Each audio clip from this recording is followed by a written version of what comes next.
Martin Scorsese's The Irishman was released to widespread critical acclaim and granted mob movie fans their dream of seeing Robert De Niro, Al Pacino, Joe Pesci and Harvey Keitel all in the same gangster movie for the first and only time.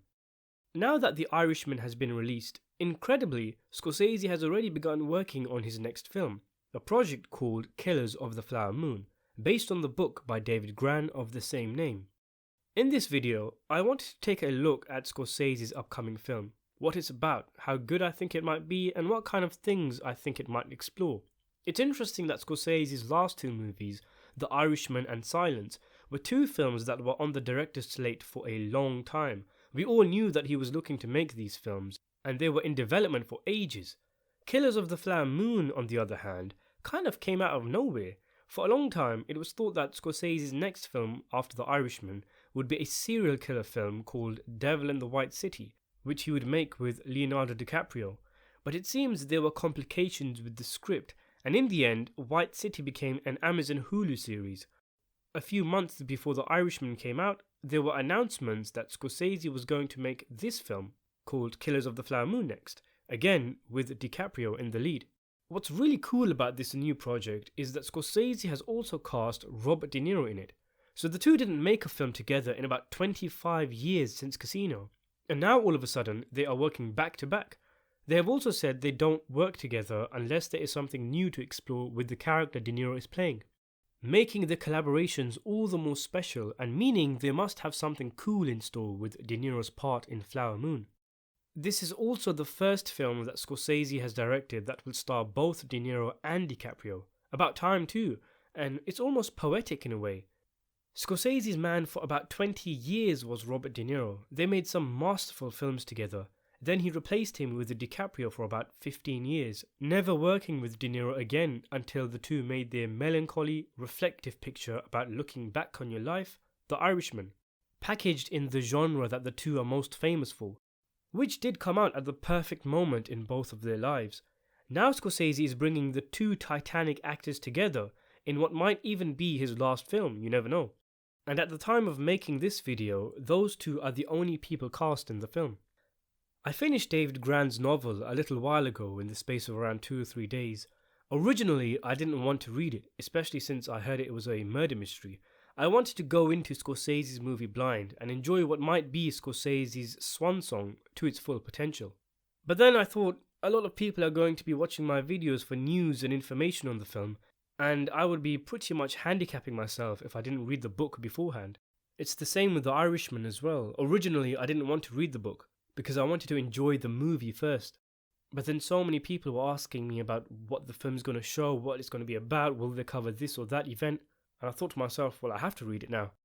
I don't want to spend too much time talking about the book here. I'll probably review it in a separate video, but for those who don't know, what it's about is essentially a tribe of Native Americans called the Osages. These guys were oppressed in almost every way imaginable, from top to bottom, A to Z. One such way was that they were forced off their land by the American government and white settlers, who made conscious and strategic decisions to try and minimize the Osages' power and land as much as possible. Basically, as most will know from history, the whites wanted the natives out of the picture, and a second method was to force the Osages to give up their way of life by assimilating them into the white man's culture, like for example forcing the Osage youth to go to Christian schools. But ironically, the land which the Osages were forced to migrate to, a barren land which was seen as without value, ended up being on top of an incredible amount of oil reserves, to such an extent that when the oil was discovered, the Osages were thought to be the richest people in the world per capita. Even with their new incredible amounts of wealth, the Osages found themselves yet again oppressed and harassed by the government. One such way, for example, was that laws were introduced in which Osage individuals were essentially given a rating or something in terms of how trustworthy they were with spending their own money. It sounds ridiculous because it was ridiculous, and also ridiculously racist, because the more Osage blood you had, the less likely you'd be allowed to control your own money. If deemed unfit to control their wealth, which was almost everyone, they were assigned a white guardian who controlled their expenditure. As you might imagine, many of these guardians abused their power, often only allowing their Osage to spend money with businesses that they themselves owned, or minimizing the amount of money they were allowed to spend, or just straight up stealing the Osage's cash. The book talks in one part about one case where an Osage woman who had so much money she and her children were set for life, and yet their guardian restricted their money so much that they were essentially living in poverty. And when the woman's baby became ill and needed medicine, she pleaded with her guardian for medical relief, but to no avail, and the baby died. It's very sad. And yet, bizarrely, when you read the book, the entire book, it's just one of many thousands of injustices that occurred. Anyway, it seems extorting and exploiting the Osage Nation isn't enough, because this is where it gets interesting.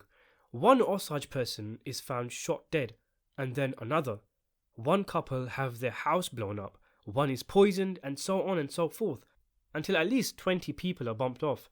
Very quickly, it becomes evident that foul play is at work, and there is a serial killer, or serial killers, killing off the Osage people one by one. The novel focuses on one Osage woman named Molly, who finds members of her family dying one by one, with her seemingly unable to do anything about it.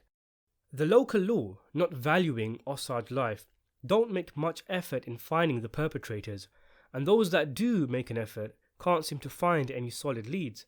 Eventually, the newly formed FBI, headed by J. Edgar Hoover, quite a character in his own right, is sent to solve the murders. The lead investigator is Tom White, who, unlike many of those who have investigated the murders over the years, is sincere in his efforts to catch the killers. He's a straight arrow, a very nice and forgiving individual who has a pretty interesting backstory of his own. I'm guessing DiCaprio, who interestingly did play J. Edgar Hoover in a Clint Eastwood biopic a few years back, will be playing White. So the book centers around White and his investigation into the Osage murders, and without giving anything away, the conspiracy he discovers goes above and beyond anything the characters could have expected.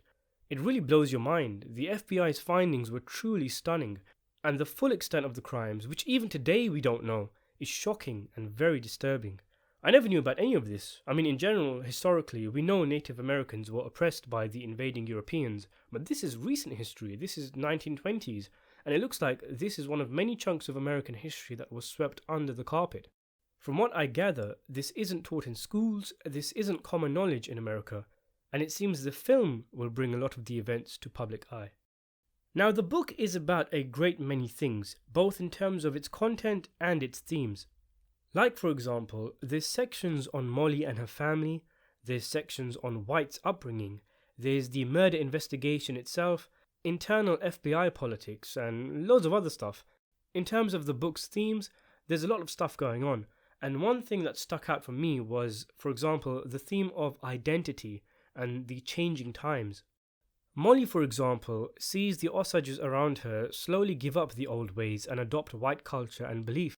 Tom White also comes from a world of cowboys, rangers, and the lawlessness of rural America, and he must adapt to the new world of suited and booted college boy FBI agents and government-approved warrants. A bit like when you read I Heard You Paint Houses, the book that The Irishman is based off. I use that as an example because I'm guessing a lot of people watching this video will have read it. There's so many different things you could focus on. You could make an entire movie about Frank Sheeran's time during World War II even, something that's covered in the film for about a minute. Because of this, until we get further details of the movie, we don't really know from what angle Scorsese will approach the story, because there's so many different ways he could make the film and so many different things he could focus on. He's already mentioned in an interview that the murder mystery aspect of it isn't so much what draws him to the story, it's the dehumanizing element. The fact that people could kill others without mercy or conscience because they don't even consider them human. That seems to be what has gripped Scorsese more so than the detective element. I think that's a good thing, because whilst the investigation into the murders is very exciting, I'm not sure it translates too excitingly in film. There isn't some massive brainwave that the main character gets or a eureka moment where he connects all of the dots. The procedure of the investigation is pretty standard. The mind-blowing part is the discovery, which is already suspected very early on in the book, but just not something that the characters could prove. You may have noticed I haven't mentioned who Robert De Niro is playing, and with good reason.